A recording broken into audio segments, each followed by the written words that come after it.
o governo vai acabar com os juros sobre capital próprio. No dia 31 do mês passado, o governo publicou um projeto de lei que visa acabar com os juros sobre capital próprio. E isso causou um alvoroço no setor bancário. Nesse projeto existem diversos fatores econômicos que você, como investidor, deveria saber. E quando eu vejo esse tipo de matéria, eu gosto de fazer uma análise bem crítica sobre o que está sendo proposto e quais são os resultados que isso trará na prática. E aí no vídeo de hoje eu vou fazer análise e vou compartilhar com vocês quais são as minhas conclusões sobre essa matéria. Então, para começar a análise, temos que ter em mente como é que funciona e o que é o juros sobre capital próprio. Basicamente, hoje no Brasil existem três formas de se remunerar um sócio. A primeira é o Prolabore, a segunda os dividendos e a terceira é o JCP. Sendo esses dois últimos uma remuneração com base no lucro do negócio. Funciona assim: toda vez que uma empresa decide distribuir dividendos, ela precisa fazer um cálculo para achar o seu lucro antes. Ela pega tudo que ela vendeu, que seriam as receitas, subtrai tudo que ela gastou, que seriam as despesas, e essa diferença entre o que vendeu e o que gastou é o chamado lucro. Depois de encontrar o lucro, chega o momento da gente tirar os impostos, que são em média 34%, e com o que sobrar, a empresa pode distribuir os dividendos para os seus sócios. Já o JCP ele funciona de forma diferente.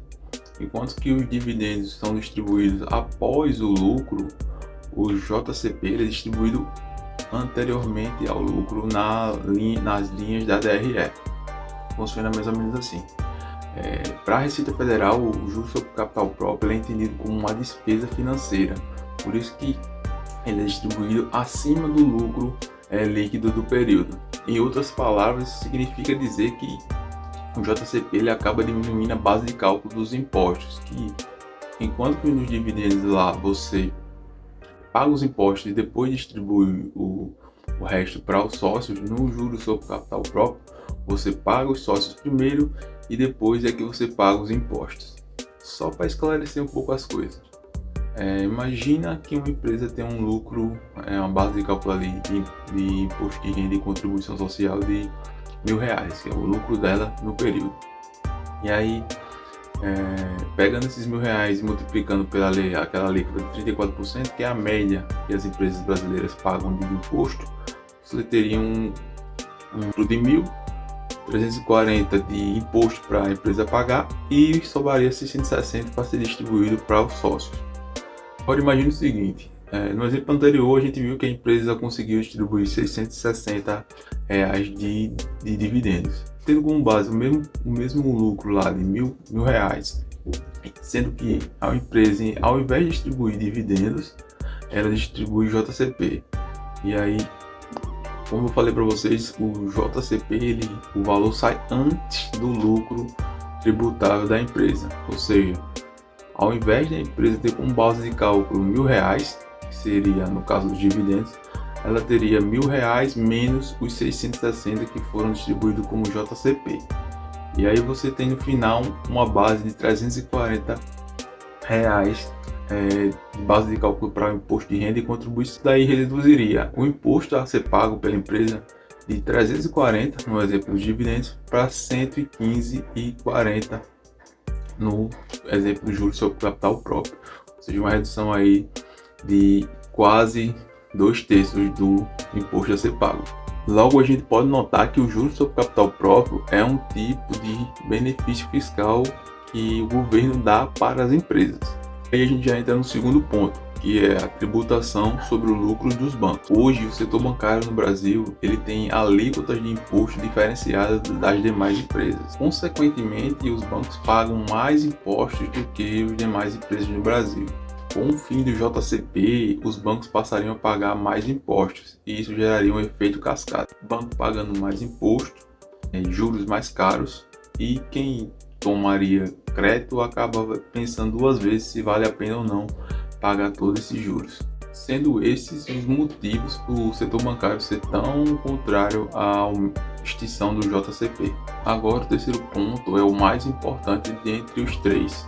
A medida, segundo o governo, vem com o intuito de zerar o déficit das contas públicas. E aí não tem jeito, ou você aumenta a arrecadação ou você diminui os gastos. E sejamos realistas, o governo nunca diminui os gastos. E para arrecadar mais, o governo ou ele cobra mais do contribuinte ou ele fomenta a economia e consegue receber mais a longo prazo esse retorno.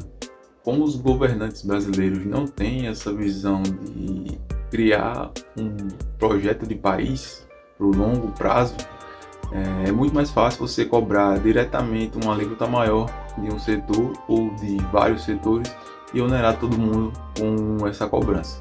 Então, quando o governo ele passa a querer arrecadar mais de forma errada, como nessa de aumentar a alíquota de impostos, ele cria um estímulo errado para toda a economia, quando na verdade ele deveria pensar em não em arrecadar mais. E hoje a gente já tem a segunda maior carga tributária do mundo. Deveria pensar em como diminuir as despesas, que é o que qualquer pessoa prudente faz quando vê que seu orçamento está fora do eixo. Contudo, não é nem de longe o que acreditam os nossos governantes, e não vale muito a pena entrar tanto no mérito. A questão é correto excluir um benefício tributário em detrimento de uma gastança pública maior, sendo que não está previsto nenhum ato compensatório para aqueles que utilizam desse benefício?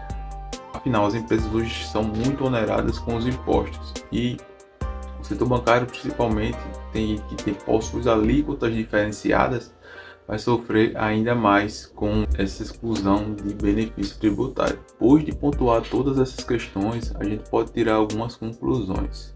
A primeira é que provavelmente o juros sobre capital próprio vai ser extinto. A segunda é que os juros vão ficar mais caros. A terceira é que o acesso ao crédito vai ficar muito mais restrito. Depois de fazer todas essas ponderações, você acredita que investir em ações agora seria prudente ou seria um tiro no pé? Deixa aí nos comentários a sua opinião e a gente se vê no próximo vídeo.